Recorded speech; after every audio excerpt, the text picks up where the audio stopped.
Hello, Sanmonani. My name is Lungsan Hlongwa, and today I want to speak about something that I've found to be quite interesting and fascinating. And it was mentioned quite a lot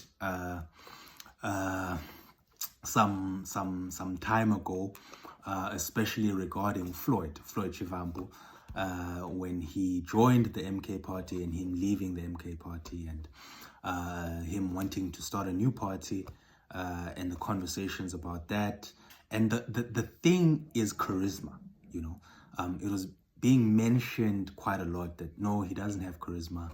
He doesn't have the charisma. He doesn't have the charisma. But what is charisma exactly? You know, and why does it matter? And I found that to be something that was quite elusive. You know, it was something that I can't really put my hand on and have a firm grasp on.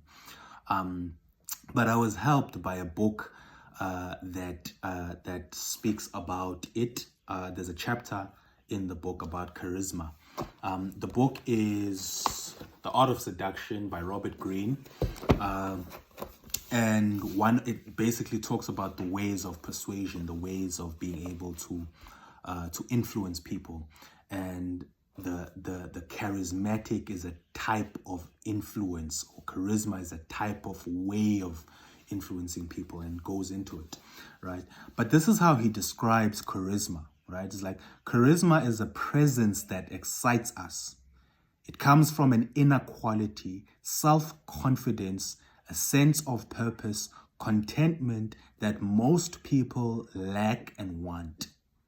This quality radiates outward, permeating the gestures of charismatics, making them seem extraordinary and superior, and making us imagine that there is more to them than meets the eye. They are gods with a small g, saints, stars. Charismatics can learn to heighten their charisma with a piercing gaze, fiery oratory, or an air of mystery. They can seduce on a grand scale, learn to create the charismatic element by radiating intensity while remaining detached. That's how he describes it, right? And it's very difficult to describe in my own words, but the way that I best understand it, it's the ability to captivate, you know, the ability to entice, you know, ugazi, uklaleleka, you know, when you're in front of people, can people follow you? Do you inspire people to follow you? Right? If you're a driver or a vehicle, right? If I could just make a metaphor, if you're a driver of a vehicle and we are passengers in this vehicle, how is your driving? Does your driving flow, or is it like a bumpy ride, you know? And we don't want to be on this vehicle. We don't want to be on this journey. You know, it's bumpy, it's rough, it's not pleasant, it's not flowing, it's not fluent.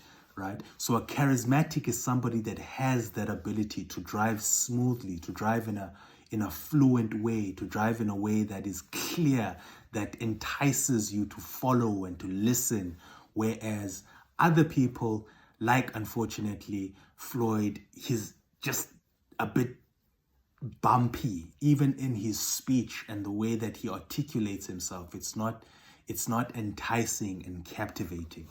And those are my thoughts on charisma, and some of the things that I've learned about it.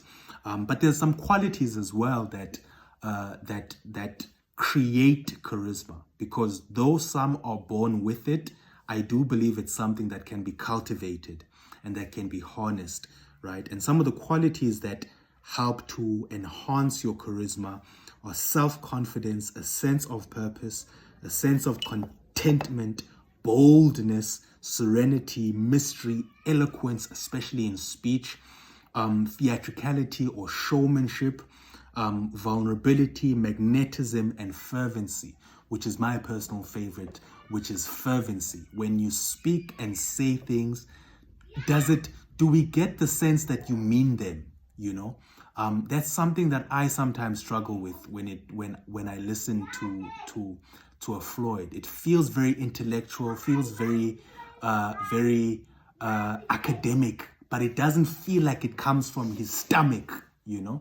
And that affects the level of charisma and the level of magnetism that one has. But if you can zone in and pull into those qualities, then you can enhance your charisma, and you can achieve the benefits and some of the rewards that come with being charismatic.